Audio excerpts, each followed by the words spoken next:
হারামজাদা, তোকে না মেরে আমি কিভাবে মরতে পারি? তুই খালি মনোরমার কমজোরি দেখেছিস, মোনালিসার সাহস দেখিস না। বজ্জাত, এই নাটকটা কিন্তু আমি করেছি তোকে ধরার জন্যে, আর তার সাথে আমি আমার খোকাকে আবার থেকে ফেরত পাই। এবার তুই পালাতে পারবি না, কেননা পুলিশ চারিদিকে তোকে ঘিরে ফেলেছে।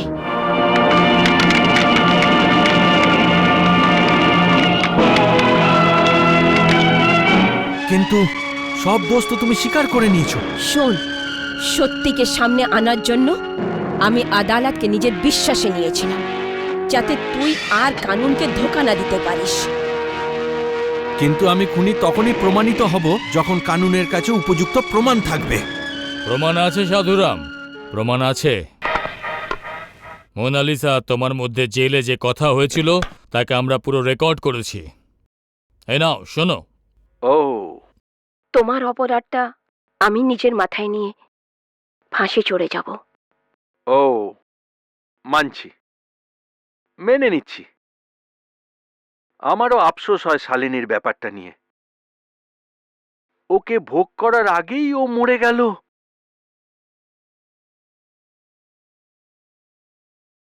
আর রইল বেকার কথা, আমার ওর জন্য দুঃখ হয় না।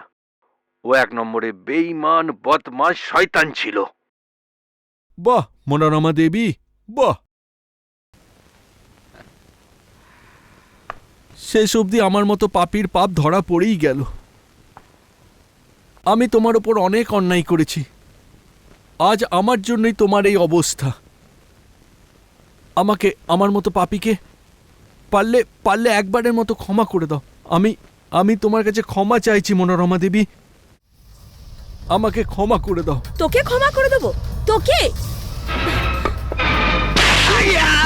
তুই আমার সম্মান নিয়ে চিনিমিনি খেলেছিলিস, তোকে ক্ষমা করে দেবো? চাইছি তো। আমার স্বামীকে নানা মিথ্যে কথা বলে ওনাকে মেরে ফেললি। ভুল করেছি। বজ্জাত, তোকে ক্ষমা করে দাও। ভুল হয়ে গেছে। যে একটা বাচ্চাকে তার মা থেকে আলাদা করে তাকে ক্ষমা করবো?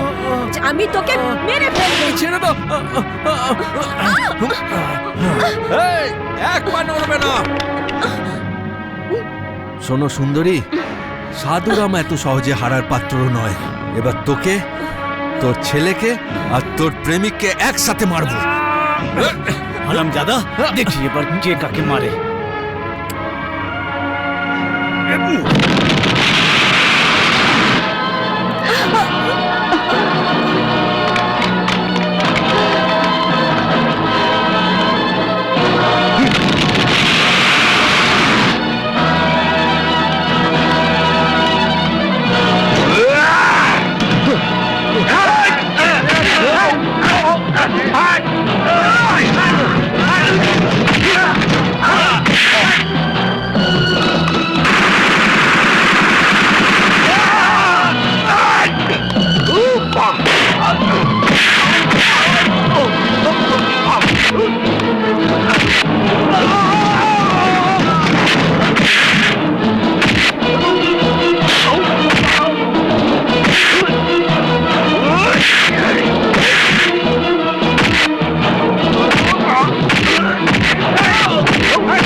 দেখলে সুন্দরী, যাওয়ার আগে তোমাকে শেষ করে গেলাম। চল চল চল। হ্যাঁ যাচ্ছি তো, চলো না, চেঁচাচ্ছ কেন?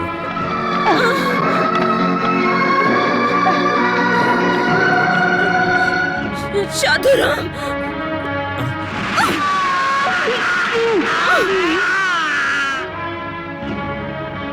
মোনা, মোনা, দেখো দেখো আমাদের খোকা, দেখো। তাই আমিও ভাবলাম আমি কেন আমার ভাগটা ছেড়ে দিই। কি চাও তুমি? মনোরমা দেবী, আমি জানি আপনার প্রাণ এই বাচ্চাটার মধ্যে আটকে আছে, আর আমার বাঁচা মরা আইনের হাতে। যদি বাচ্চাটাকে বাঁচাতে চাও তাহলে নিজের জীবন দিয়ে আমাকে বাঁচাও। আমি কিছু বুঝলাম না। বুঝতে যখন পারোনি এক্ষুনি বুঝিয়ে দিচ্ছি। কারণ এই হিসেবটা খুবই সহজ মনোরমা দেবী, খুবই সহজ। তুমি স্বীকার করে নাও যে তুমি শালিনী আর ব্যাকাকে খুন করেছো, তাহলে আমি তোমার এই প্রাণ, তোমার এই বাচ্চাকে অরুণের হাতে তুলে দেব, যে আসলে এই বাচ্চাটার বাবাই নয়। এত কি ভাবছো? বাচ্চাটাকে যদি বাঁচাতে চাও নিজের জীবন তো দান করতেই হবে, না হলে এই বাচ্চাটা মারা পড়বে। না না, আমি রেডি।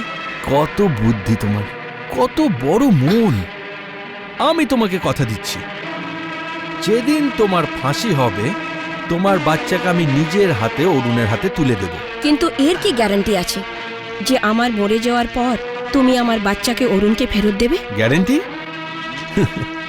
আমার কথাই হলো আমার গ্যারেন্টি। কারণ সাধুরাম ফোকটে কাউকে কোনো জিনিস দেয় না।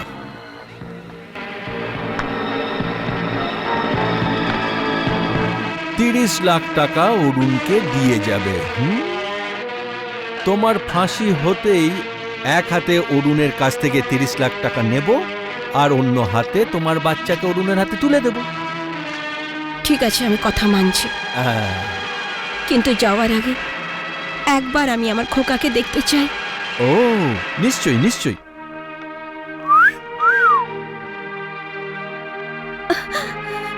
খোকা, খোকা, আমার সোনা খোকা, তোর কপালটাও তো দেখছি তোর মায়ের মতো। এখন তো সারা জীবন মা ছাড়া তোকে কাটাতে হবে খোকা।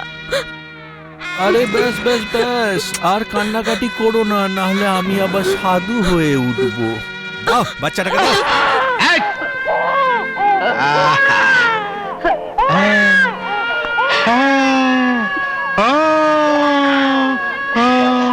আরে দাঁড়াও মনোরমা দেবী, দাঁড়াও।